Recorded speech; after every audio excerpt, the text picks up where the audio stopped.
So to get us started today, I really wanted to take the time to have everyone that's watching get to know a little bit more about our panelists. And so first, to introduce myself, my name's Alison Sproul. I'm the Senior Manager of People and Talent over at connectRN, which is a Greater Boston-based startup in the health tech space that connects nurses with flexible working options. So really putting them in the driver's seat to be able to pick up shifts anywhere and whenever they want across the country. So, and by the country, I mean America.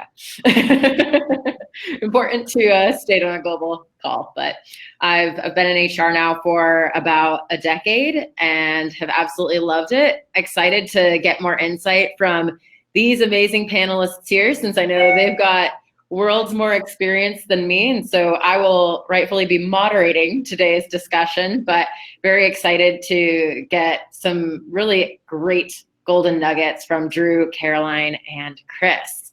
So without further ado, I'll have Chris begin by introducing herself. Thanks so much. Hi, I'm Chris Broderick, and I'm the president of B.near Global, and have spent my last decade or so in the employee engagement, employee experience space, first and foremost at IBM, where I headed up that space for the organization, and just really have a heart for an empathy-based culture, and super excited to be here with you all. Awesome. I'm going to take it over to Drew. Great. Hi, everybody. I'm Drew Batshaw. I am co-founder and CTO of Waggl. Waggl helps companies measure and improve employee engagement, and we do it through a shared dialogue at scale, as well as the normal kind of measurement tools that you'd expect from an engagement solution. And I'm really excited to be here today because I have a personal mission around just making the workplace more human. It's one of the big reasons why I founded Waggl, so that we could bring more humanity to everybody's work lives. Awesome. And Caroline? Well, first of all, I'm absolutely delighted to be with people that are really wanting to make a huge difference. So thanks, everybody. My name is Caroline Stokes. I'm the CEO and founder of Forward, which is a company that focuses on creating emotionally intelligent organizations for when it comes to executive search, executive coaching, and training with the workplace EQ that I developed in my book, which came out last year. And I'm only going to say this once, maybe twice, Emotionally Intelligent HR Strategies to Save Your Company. And I'm delighted to be here because I'm able to interpret a lot of the emotional intelligence aspects that we're going to be talking about today. Awesome. Well, I might have some questions towards the end about your book. I'm just a little curious about it. So maybe you'll get to talk about it more. But I do want to kick us off with just a basic definition of sorts. What is a heart and empathetic based culture to you all? I'll start. It's Chris. For me, an empathetic-based culture, an empathy-based, heart-based culture is one that truly unlocks people, right? That gives them an opportunity to be at their best within an organization. And I think Claude Silver embodies this. Claude Silver is the Chief Heart Officer at VaynerMedia and just has such a great narrative around what it means to be a heart-based culture. And for her, it's really enabling people to shift their thinking and really shine the light and joy that they have to offer within an organization. And I just find that really just powerful. I love following Claude too. That's beautiful, Chris. I think for me, as an operator and leader outside of HR, the way I think about this is it's more about balancing empathy and heart-based culture with business performance. I think in most cases, the focus is 100% on business performance, and I think it's a real miss. So I think you can't have a business that's all about heart and empathy and not about business results, because then you don't have a business to continue to actually have a workplace for people. So I think it's about finding that right that right balance so that, people can, like you said, Chris, be at their best. And I think it's, it's also, there's just like a moral duty in my mind of, people spend more time at their workplace than they do anywhere else in their entire lives. So just as a collective human society, we should be valuing treating people like people when they come in here. It's when they come into work, we can't treat them like cogs in a wheel. Otherwise, one, we don't get the best out of them, and two, what are we turning our people into? Mm-hmm. Totally. Very well said. So is it okay if I jump in, Allison? Of course. Thank you. So for me, building a heart and empathy-based culture is all about the CEO. The CEO drives it from the very beginning. If they don't have that drive and that mentality, and they expect it from everybody else, if you're going in as one person out of 200 or 5,000 or however many people are in the organization, you're not going to be able to find that happy place for you to be in. It has to come from the CEO. The CEO has to expect it from a key performance indicators perspective across all of the senior management team. And they have to have programs in place through every single aspect that will impact their product, the way they speak with each other, the way that they market their products, the way that they actually focus on obviously working with their people. And you can turn that around into any order you like, depending on whatever is most important to you from a company perspective. Certainly. Chris or Drew, did you have anything to add to that point? Well, I think that the important thing to remember, as Drew mentioned and pointed to earlier, was that balance within an organization. And there have been several examples in recent years about companies that maybe didn't do such a great job of finding that balance. And what the challenge then is for people in the workplace.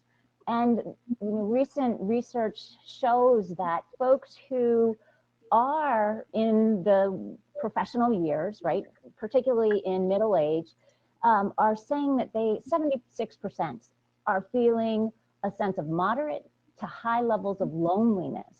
Now that's in society as a whole. And when looking just in the corporate culture, Ernst & Young did a study last year with what they're now calling the Belonging Barometer, and they found that 40% of people surveyed at work felt a strong sense of isolation and loneliness in the workplace. And what does that do to our brains? When our brains feel lonely and isolated, we're not able to think at our best. We move into a space of fear and flight or fight. And when that happens, there's no opportunity for learning. And learning is critical at this time in the world of work and in the future of work. So these are really important items to remember that are research-based about why empathy is so important in the workplace. And yes, it has to drive business performance at the same time within our organizations, but the two do need to work together. Completely agree. Going back partially to what Caroline had noted before about it all coming from the top, and also seeing Jennifer Susser's question over here in the chat, I'm curious to hear, how can you get the entire company on board for this type of culture? And a second layer to that question being, if you are in, I guess you don't necessarily need to even be in people operations to want to mobilize your C-suite in that area, but how can you motivate your CEO and C-suite executives if you don't currently have a heart and empathy-based culture? I think this leads to what Drew is doing with his technology, for example, whereby if you're able to get that raw data that people are not happy, for example, then, the CEO, who might be very data-led versus emotions-led, is able to have that, aha, Yahoo, eureka moment. Just yesterday, and I don't mean to devalue or distract from Drew speaking in a second.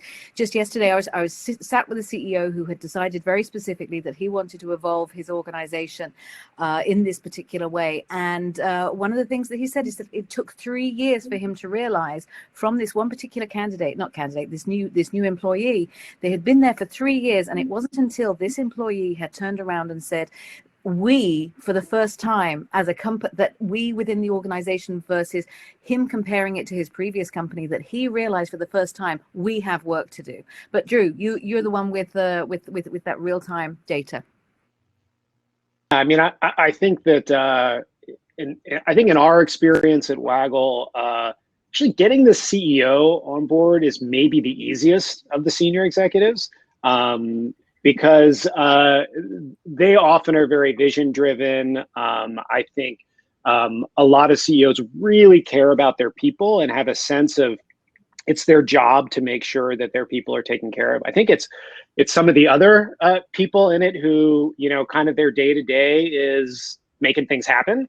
And, you know, this can feel like a distraction, or I don't really get how this is going to help. So I think you're absolutely right, Carolyn, that I think if you can collect the data, Waggl's one way of doing that, to really find out what is going on, and for them to be able to see the power of it. I mean, it's really amazing. Some of the stuff that we've seen, with just the first time someone goes out with an organizational wide question that they can really make sense of their results with Waggl, that they see immediately like, oh my God, I had no idea that was going on. And we can fix that. It's actually really easy for us to fix that. But we never asked. And I think, you know, coming back to some of the core things about empathy, right, is about listening, right? I think there's a real fundamental need that every person has to feel heard. And, you know, when you're in a group of 2 or 3 people, we're generally pretty good. Most people can do that through body language and active listening. But when you get really at scale, that's where it becomes a challenge. You obviously need to train your leaders to be able to do that in their local areas. But how do you do that, you know, at scale for the whole organization? And so I think that's one of the challenges that I think lots of companies are facing right now. Yeah. And how do you get it to scale, Drew? Tell me all the things. Well, I mean, I think, you know, I think, Carolyn, you mentioned that the CEO had this aha of this, like, we need to do something, right? I think that's a really big thing, is shifting. That may be the first cultural shift that you can make at scale is, let's stop talking about me and start talking about we. How are we going to improve things? How are we going to listen? Yeah, you teed me up nicely, Allison. Waggl is a great way of doing that. You can, we allow you to go out and do that measurement to find out, you know, where are you doing well in engagement, where are you not, and then having a real shared ownership of driving the action. So the action's got to take place at the local level, because that's where the really good stuff, you know, that's where we can really affect change in people's day-to-day lives. And so having a platform where you can really see what's important at that local level. And it really starts with, you know, caring enough to listen. Yeah. It's Chris, and I, having had similar experiences in work with clients, what we're able to do once you can see what's working in certain spaces is then use those spaces as examples for others and sharing that socially, so that others in the organization can begin to see what that looks like and how does that work, and you know, can make those connections around the globe and leverage information from experts in other parts of the world. So that can be extraordinarily powerful. And then using things like organizational network analysis to be able to identify who are those key influencers in the organization, who we can then leverage, and we can, you know, seed them with information or with practices that are particularly helpful that they can then share, understanding the power of the network that they have. You know, that makes a lot of sense. I buy so many useless things because social media influencers recommend them. So why not get our internal influencers on board for this culture and then help to permeate it? I just feel like I had a light bulb moment. So that was awesome. Thanks, Chris. So I'd love to hear what types of building blocks can these founders and HR leaders start to put into place to begin to create this heart and empathetic based culture? I'll start. It's Chris. I'm going to point everybody to a resource. It's called Trust Across America. It's headed up by a woman called Barbara Brooks Kimmel. And for the last 20 years, she has been evaluating, 15 years, sorry, organizations from a trust perspective. And if we think about empathy, we think about really that means people connecting, and trust is really at the heart of all of our relationships and all of our connections. And what they do at Trust Across America is give examples of organizations that are doing it well, that have the business results, that have the high trust, and demonstrate, for companies like Salesforce, right, have spent more than $10 million to ensure equal pay for equal work, right? They take 1% of their shares of their organization and dedicate that to a foundation that does, good around the world. All kinds of examples within Salesforce in particular, a fantastic organization. Another called Kronos in the HR space, right? They have a unique way of looking at how people are rewarded. So often in companies, we just reward what people do. But what's also important is how they do it, and how does that align with our values as an organization? How does that align with this notion of empathy? And so at Kronos, what they do is 60% of how you're rewarded is about what you do, what are the results that you get, and another 40% is how you get that done. So I find that so incredibly powerful in the way that work needs to happen for healthy organizations, and really inspired by that. So hopefully those were some tips, some great ideas and a great resource for you guys to go to find even more ideas about the kinds of things that you can do differently. I don't know if you heard me typing over here. I'm like, okay, I'll go back to that one later. Drew or Caroline? Building blocks? I think you're muted, Caroline. Can't hear you. Blah, blah, blah. As Chris said, I really what Chris was saying, and I was also really listening to the data points that she was providing, and I just want to acknowledge that, Chris, you know your stuff. I think you all know your stuff. I'm just like, oh my gosh, brain overload. I'm very excited to go out and apply some of this stuff at connectRN after.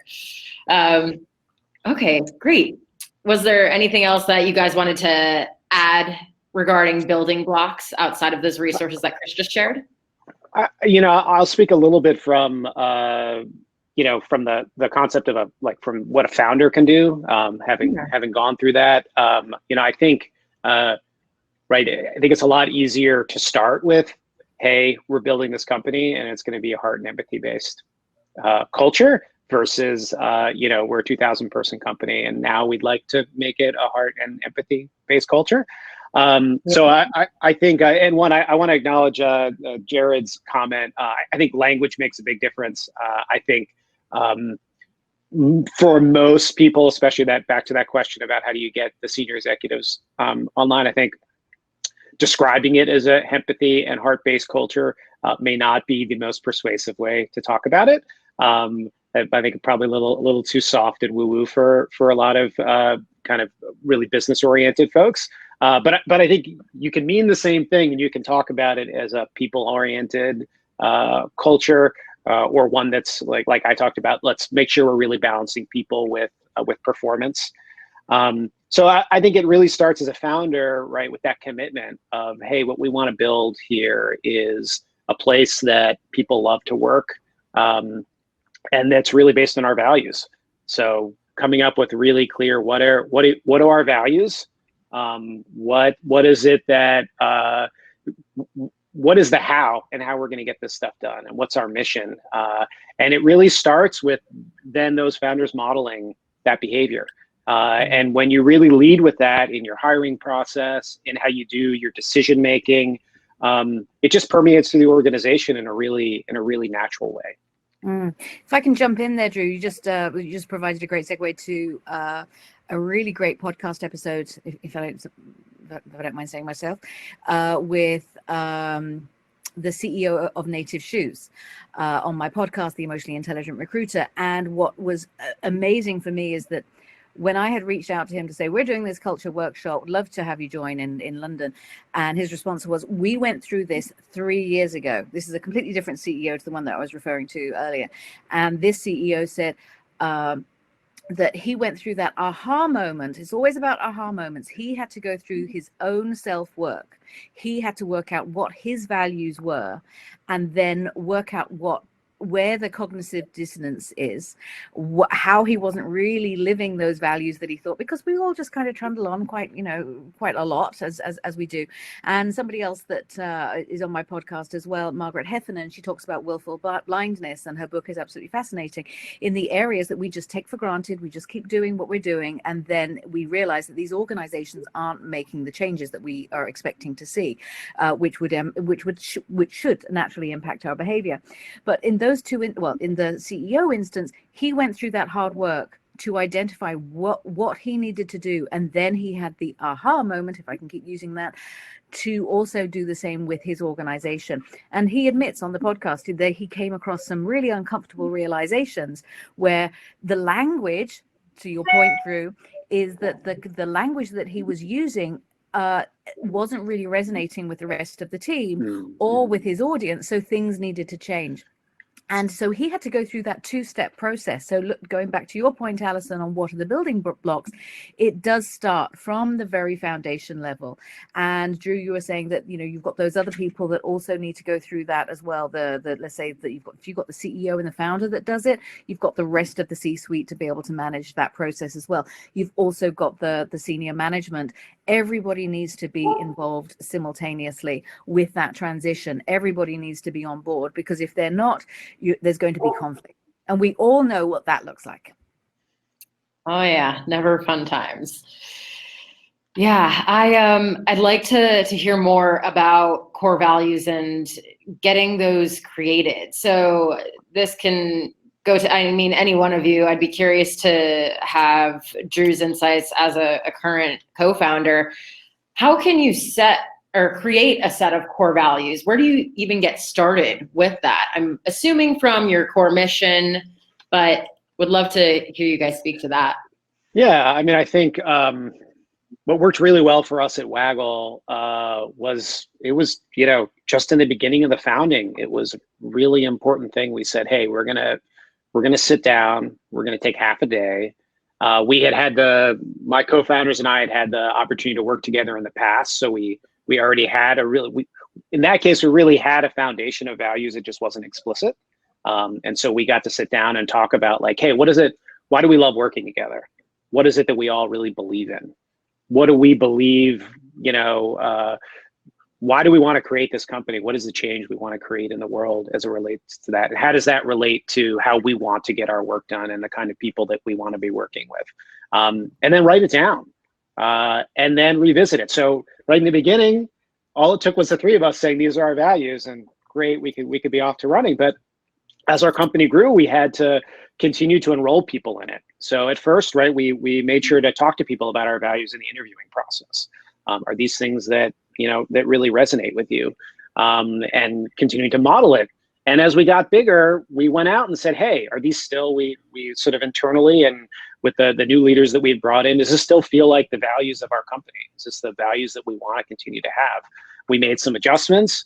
We went out with a Waggl to a Waggl pulse to our company and said, do you, here are our new values. What do you think of them?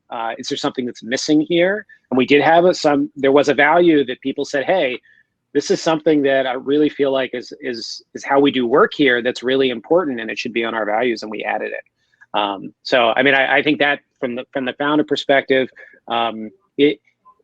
it's really about creating those values and then not having them sit on a sheet of paper somewhere that nobody ever looks at. It's really important that it's in the onboarding and interviewing process. And I think even more critical, it's that you demonstrate when there are tough decisions to be made in the organization, that you look to your values to do them, and you announce it. I constantly, so in my role as CTO, when we have some sort of system problem, I write an email to the entire company saying, here's what happened. And I lead with, honoring our value of be honest.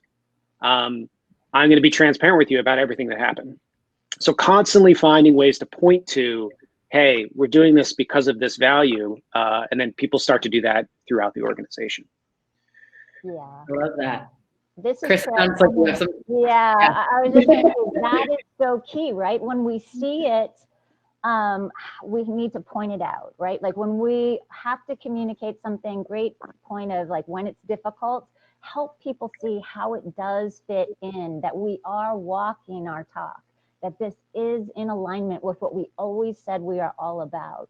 And when others are acting in kind, like call that out too and applaud them for it, or support them when it's a tough thing that they're trying to communicate or share or own up to.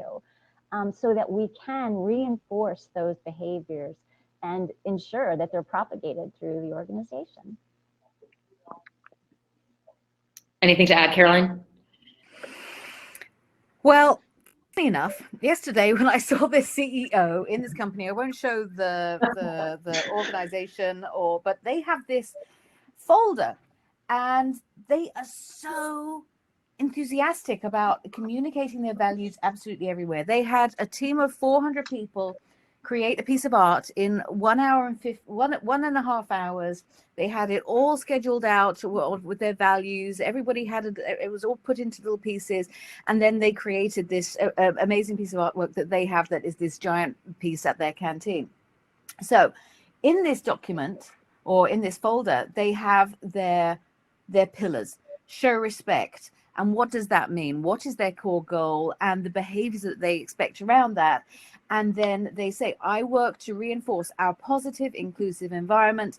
I build people up and lead by example. Then another one, be open. Honesty matters to me. I embrace open dialogue. I give and receive direct feedback. Drive improvement. I rise to the challenge of the marketplace. I commit to continually improving our organization and products to provide maximum value to our customers. Now, if you put all of those together, let's just go back to that is a heart and empathy-based culture, because everybody is going to be reinforcing our positive, inclusive environment. If people aren't, they're going to be honest about it. They're going to speak about it. And then next, they're going to rise to the challenges in the marketplace. They're going to support their customers. They're going to be thinking about that. So look at that glorious virtual cycle there.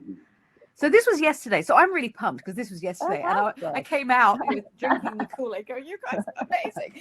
So, it can be done, and you can get everybody on board with that. If everybody believes that and everybody behaves in that way. And that to me is the heart and empathy-based culture that everyone is able to work with. So you can imagine my surprise when I was called in to have a call with them. It's like, wow, you guys are already doing it and you want to step it up. And how great when people are coming into that organization, Drew, as you mentioned earlier as well, when you're going through that process to make it abundantly clear, right? Like, this is how we do things. Like, if this doesn't work for you, like, you're probably not going to like it. You're not going to like working here.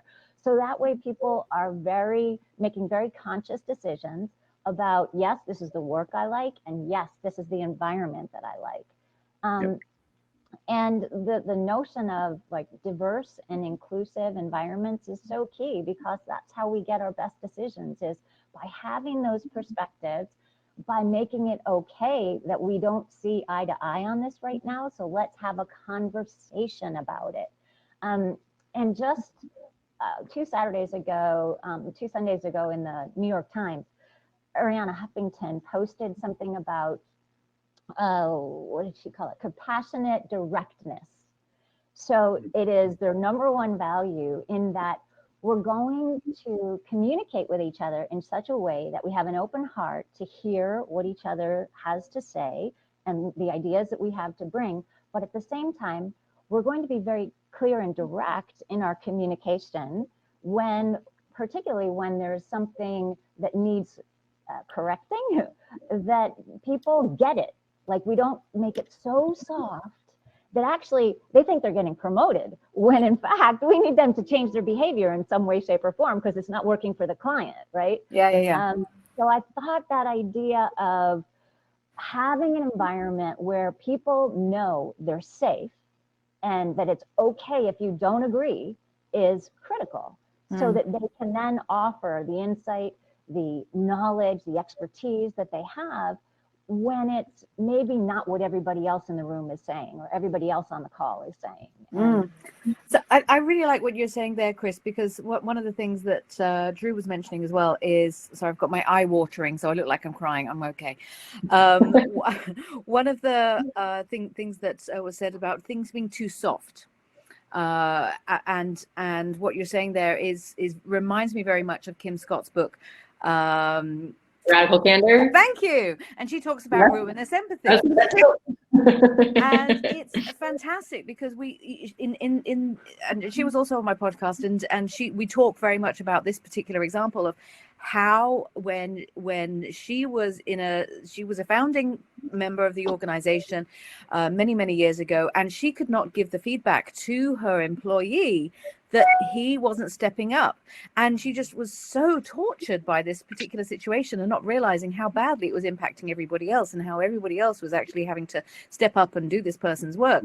And then it wasn't until the very end where the guy said, "Why didn't you tell me?" And that's when she had her, I'm going to say it again, her aha moment. And this is where feedback is so critical, and it can be done in a really nice way that can actually be very, very productive.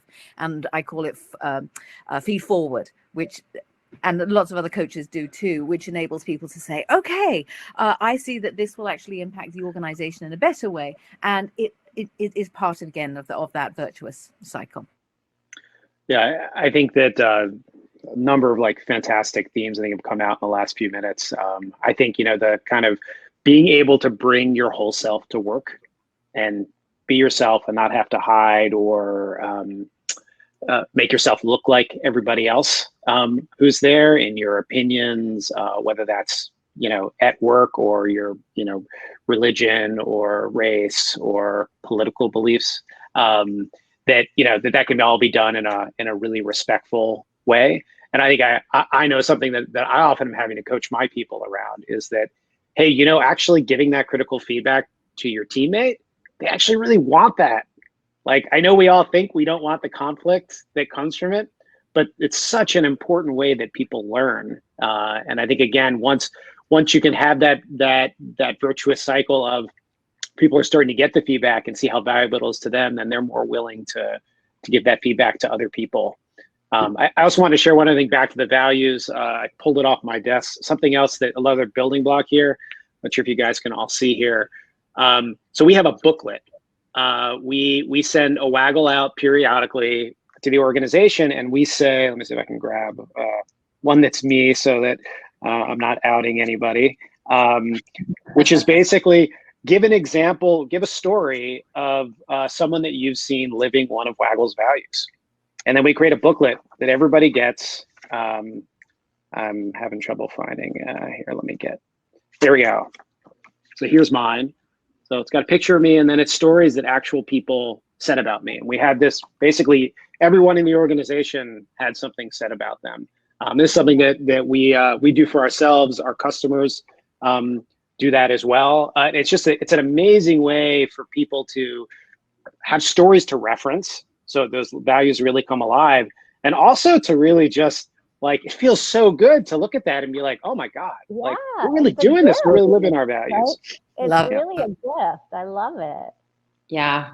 At my last company, Cozykin, we made sure to, I think that we've kind of rounded out on these two topics of recognition and feedback simultaneously here. I think in terms of recognition, it's such a great opportunity to go back and use those core values that, you've gotten from your C-suite to then say, hey, Amber, I'm recognizing you for XYZ core value, and here's how I saw you live it today. And yes, obviously Waggl shares it in a booklet, but it could be something as simple as in an email forum to everyone, or even through Slack, which is what we do here at connectRN. And I think that it really helps people as another way to live those values in the day-to-day. And in terms of feedback on that side, kind of going back to what Caroline had mentioned, Kim Scott says about radical candor, it's so important to find that balance of challenge directly and care personally at the same time. And I think ultimately, if you think about the example of someone having food in their teeth, that's a universal problem, right? No one culture doesn't eat food. And so from the mindset of, oh, hey, you've kind of got something on your face or something in your teeth, you would want to know. So that way you're not running around presenting to people, talking to your executive team.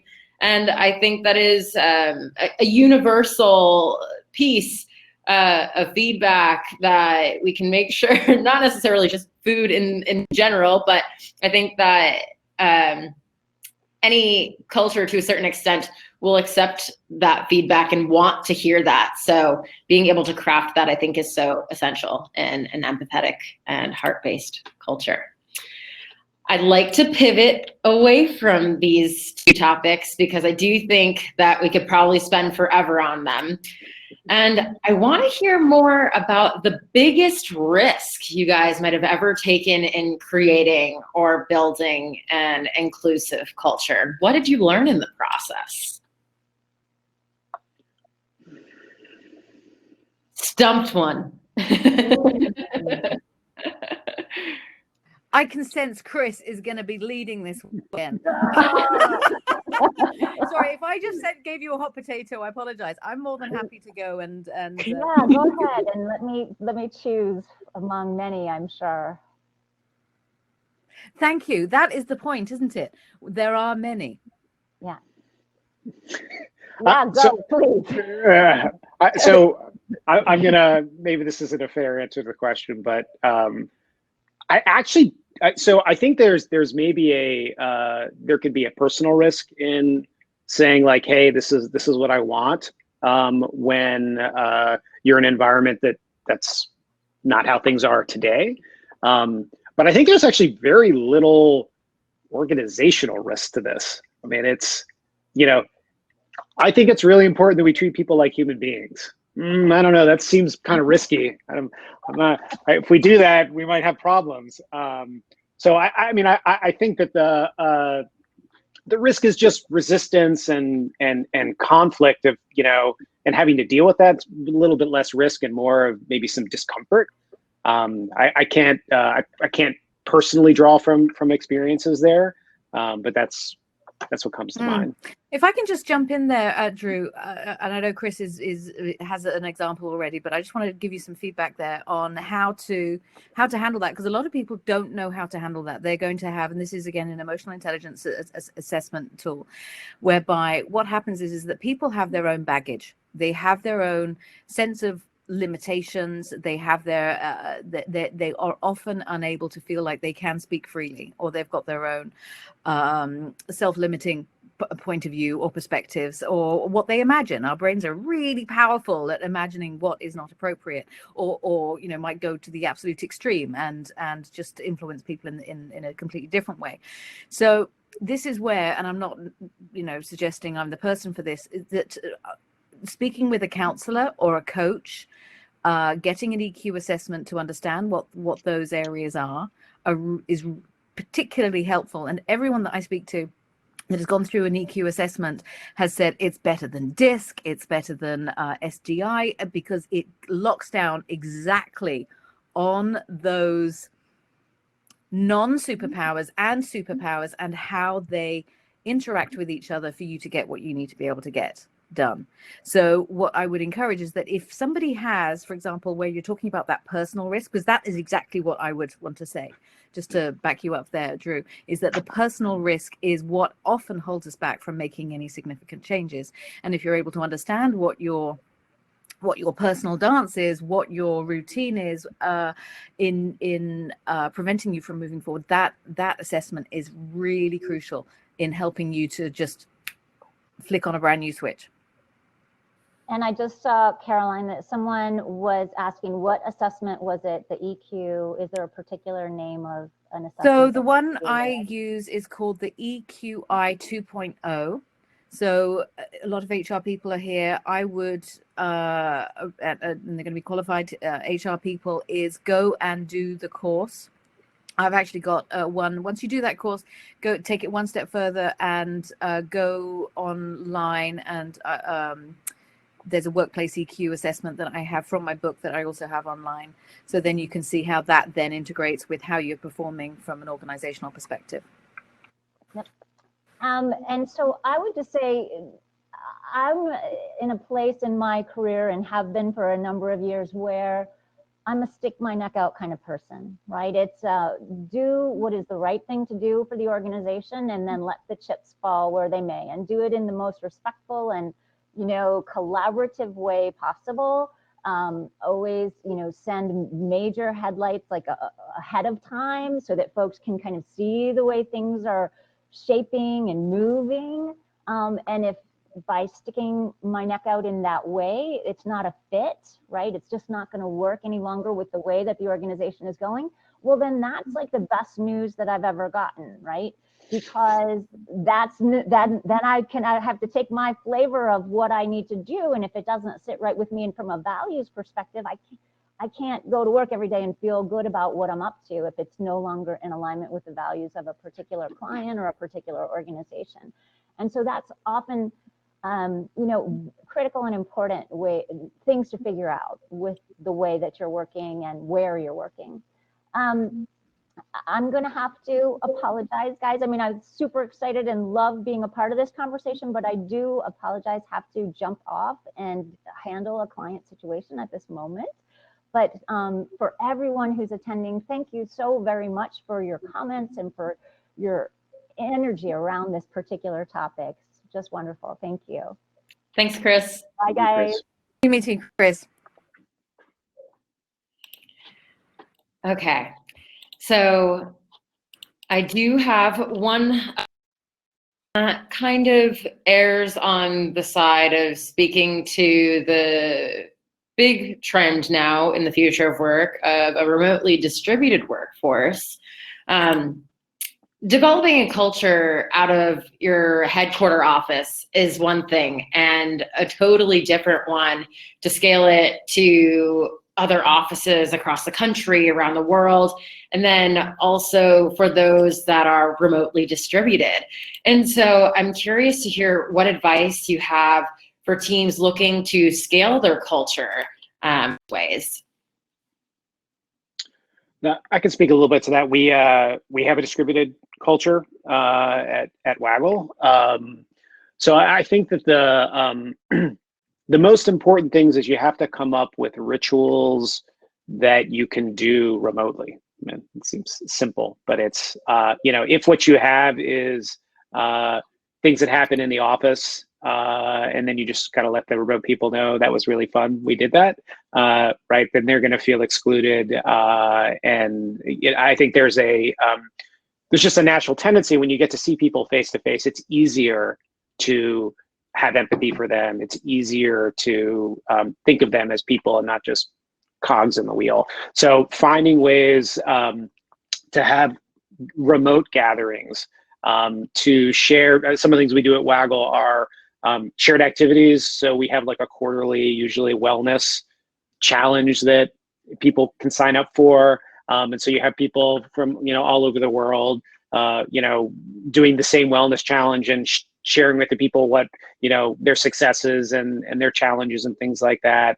It's having, you know, I mean, right, we are participating right now in a remote conference, right? We got people all over the world coming in and learning and sharing. So duplicating that in your organization. So, you know, using technologies like Zoom, and if you have all company events, make sure that you do them in a way where you have audio video for the people who are remote if there's a part that's on presence, and even better if you could do most of your stuff where everybody is remote so that everybody's on the same playing field. Just so you know, somebody just asked a question. It was Joe Willems asked, what is Tony Mitchell's evangelist role about? So Tony, Kim's jumping in there. Tony is one of our early team members. And so his role is out there and really helping to spread our mission. out there spreading our mission, which is, really around this kind of moving from me to we and shaping new kinds of workplaces. Cool. Just to then respond to Jared Harden, he says he knows a manager who was inspired to start 5 minutes on each call, not necessarily at the beginning of the call, where there was some time devoted to the empathy work, which is absolutely fantastic, because too often it's such a transactional conversation that happens, and it's like, hold on a second, this person has a life, they have issues and things that nobody has no idea what's going on, and to feel like that person has been heard in some way actually takes a lot of that loneliness that Kim was talking about away. Not Kim, Allison. No, not Allison. Chris. Chris. But there eventually. That was the very first point, that loneliness aspect. And if you're able to feel like you are connected, that you are seen within the organization, that makes a huge difference. And 5 minutes of, hey, what's going on? What's new with you? What are you excited about? Really can, or what's troubling you at the moment? Is there anything I can help you with? It makes them feel seen and heard and understood in some way. However, it's not just about asking the question. You actually have to listen. And that often is a stumbling block for many who will just see this as a tick box type of activity. And you have to listen, and you have to ask those meaningful questions associated with it, rather than just saying, okay, I did it. It's one of those things from an accountancy perspective that I have done, and I'm a good manager. That's not kind of how it works. A great technique that I've used is for those meetings, particularly ones where there's maybe a weekly cadence, something like that, is to start with 5 minutes of, we just call it friction and love. Like, let's just go around, say what's something that like you're loving right now, and what's something where you're feeling friction. Lovely. And it both gives a experience for people to be able to be listened to and to be heard. And also you get lots of really great, from a business results standpoint, of like, oh, what's really working and what's not, so we can address it. That's nice. That's nice.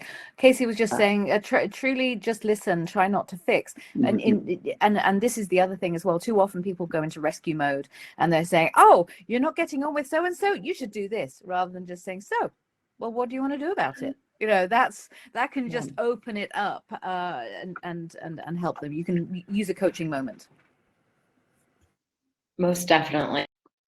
I want to go back to topic that I think Jared Harden chat had brought up earlier. So I think it's really hard to build a culture of heart and empathy without being forward thinking about not only creating a diverse and inclusive environment, but also one of belonging. And so something in my background, largely in talent acquisition before moving into the broader people operations space, was so focused on the attraction. I'm curious to hear from your perspectives about of either what you've done, what you've seen, be really successful around creating that sense of belonging. Sorry, Drew, I'm chomping at the bit. No, it's great. Go for it. So in my book, Elephants for Unicorns, Emotionally Intelligent HR Strategies, just lead to your point on Allison with regards to talent attraction as a recruiter and what have you. One thing that I was finding very early on when I was placing people is that I could sense, I'm a deep and meaningful empath. I can feel when there is, that when things are unsettled before people actually realize it, because I can see all of the moving parts. And what happens is that I got to the point where I had just placed somebody from Amazon with this organization in the UK. So somebody from Seattle in the UK working with CEOs from Italy. And I could see the complex maelstrom that was about to happen. And that's when I had my aha moment from, and this is years ago, we're talking definitely at end of last decade or the beginning of last decade. And what had happened is like, okay, there's something wrong. There is something intrinsically wrong with the recruitment method. How can we give people a sense of belonging? How can we get everybody on the same page? So I have a 100 days coaching process that I insist upon with every single placement, and I train this, and I it's all in the book so people can do it themselves, which will enable organizations and individuals to say, I want to seek out this type of stakeholder meeting. I want everybody to be on the same page. I want to be able to move forward in that particular area, because HR people are great at having these onboarding programs. They're absolutely fantastic. Leadership programs that dovetail into it, and it's absolutely fantastic. And often the hiring managers will say, oh, that's done. You know, HR has done that. Good job, HR. But really, this is training the HR managers to be the stakeholders in the new hire success, and not just the hiring manager, but all the people, all of the stakeholders that make that happen, so everybody's on the same page. So that's why I was chomping at the bit there. Over to Drew. Yeah, well, I love what you're saying. Kind of at the right, belonging takes place at the local level for the most part, right? It's the who are the people I work with every day. That's like going back to that kind of loneliness stat that Chris was talking about. So I mean, I think that that really points to how do we help a new person who comes in, or someone who's been there a long time, really feel connected to their team and to their organization. I don't want to drive us all the way back to values, but I think a lot of it goes back to that as values and mission. That's a big part of, I think, how a lot of people, I think people feel belonging around, I feel like I've got friends here. And I think they have it from, I feel like we have a shared mission. We're all up to the same thing, and we're all pulling in the same direction. And I feel proud of what we're doing. So I think that's really nice as I say it out loud. Again, that balance between business results and people, which is like, it's actually, if people are achieving the business results as a team, it's an incredible way of helping people feel like they belong. So true. Well, it seems like we've got a pretty awesome group of viewers here. I want to give them the chance to ask us any questions that they have on their minds. I want to say that we had some earlier that we might have lost, so I'm going to scroll up a bit here. Okay, kind of talked about feedback a bit. Okay, well, we talked about Jared's question of D&I in a heart-based culture. Let me scroll back down. That Stephanie Rano was just saying is, I think a lot of neurodiversity, disability, and unseen disability as well when it comes to diversity and inclusion. The need for inclusion and like communities is so important. So I'm really curious, because I was also, when I was at this company, they were talking about how people are also able to, great, the phone's ringing, how they are also able to manage, great. Manage the challenges. Who has phones anymore? Manage the challenges when it comes to people, people that have worked there for a long time, and suddenly they are, according to everybody else, they are a transgender person, and people are often stumped with that. So if we look at all of the different, if we look at a diverse culture, how do people handle that?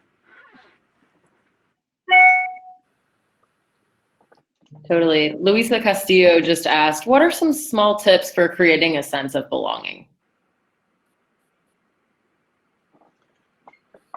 I mean, I think from a kind of a manager perspective, I think some small tips, I think some of the things we've already mentioned, I'll repeat them. I think the bringing empathy into some sort of meeting structure, I think that friction and love thing that I mentioned, I think people, when they feel like their team cares about them, when they feel that their team is listening to them, they will feel like they belong.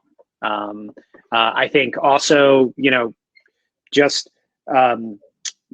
leading an opening conversation so people feel like that they can have their voice be heard, right? Even if you're not always going to go with what they come up with, that they feel like they're actually a part of shaping what's happening, it will help them belong. yeah, I think those are some of the tips that come to mind right now. Something that I thought was an interesting tactic, kind of similar to your love friction model, Drew, was a red, yellow, green check-in at the start of a call or a meeting, just to say like how present you are in like 30 seconds or less, if you did have any blockers, sharing them. So that way we could make sure that everyone was heard, at least at that moment, and then see what we could do to fix that before going into the bulk of why we were there with the agenda. So just to riff on that, one of the things I do in all of my conversations, whether it's with my own therapist and even the candidates that I speak to, I say, how would you like this conversation to start? I say that to my counselor. You know, I say, because it's like, well, how, you know, and what do you want to get out of this conversation? And it helps them feel heard right out of the gate. And they're able to convince. Otherwise, I could just talk, as you can tell, for ages. I want to pick up Jared's question on metrics on the empathy side, because I think that's something that we've got some nice expertise for. I think one thing that I think people sometimes they let what gets in their way is, this is actually really easy, I guess is what I'm saying. And I think people get in the way of like, how do I shape a question? If I'm going to ask some kind of survey question, how do I ask it in a way that's going to be psychometrically valid in measuring empathy? When actually all you have to say is, you know, the question can just be like, do I feel like people are listening to me at work? How, you know, it could be just an agreement question. You know, I feel that my peers and my manager listen to me. I feel understood at work, and just track that as a metric. I like Jennifer Susser's question of how do you draw the line between empathy and policy, procedure / legal? I think that's a question for you, Allison. Oh God. I mean, I was like, I can relate to this plate. I think working in a double-sided marketplace right now, where ultimately we're helping connect nurses to shifts in healthcare facilities. Naturally, the healthcare facilities are the ones that pay our bills. However, we would not be a company at all without our nurses. And so, especially if you do have a shift that's canceled at the last minute as a clinic, especially if you're already on the way there, it's very tough to find that line of representing your client on one side while saying like, yeah, I'd be pretty ticked off too if I were you, right? And so I think that ultimately leading with empathy on any side of the equation is always the best starting point. But at the end of the day, you can't be empathetic to the fault of, you know, having that go entirely against your company's policies or, you know, any type of law that's in place. So I think there's also empathy means I'm really feeling and understanding your point of view. Doesn't mean I'm going to do what you want me to do. It doesn't mean, you know, like, so it can be very simply like, man, like you said, Allison, I get it. This sucks. I'm really sorry that you had to deal with it. And like, this is our model. So thank you for that fee. You know, we're going to do our best to try and give you more notice on that. We're going to talk to our people about how we can make that less disruptive for you, but that's just kind of part of how things work. Totally. Looks like Jennifer Anadon had a question on any tips for influencing leadership to embrace a more empathetic culture in their actions, not just words. I think that comes down to, you got to really draw the line between doing things in an empathetic way lead to better business results. If you've got someone who's not on board right away, it's that, you know, you just talking about this, I can tell you what people on the front line are thinking when they hear you say that. They think it's just words, right? Because they don't see any actions of it. But if you actually want to impact whatever it is that's important to that particular executive in driving, just you need to draw the line between, hey, if we could be more empathetic, if we can really understand and listen to what people are doing, we're going to get better business results, and we're going to improve turnover, and we're going to improve morale and all the other things that we know come with this. I just want to add to that sounds like it's a difficult conversation internally, and there's a really good book called Difficult Conversations. I cannot remember the author, but it also sounds like your CEO needs a coach, because they do not. There's a cognitive dissonance there. Awesome. Well, thank you so much, Caroline, Drew, and Chris, obviously, for your time. We are at the hour, but I know I've personally taken away so much, and I'm excited to go forth and build a more heart-forward and empathetic culture here at connectRN. So everyone else had a great time too, and we'll hopefully stay in touch and talk soon. Cheers. Thanks so much. Thank you, everybody.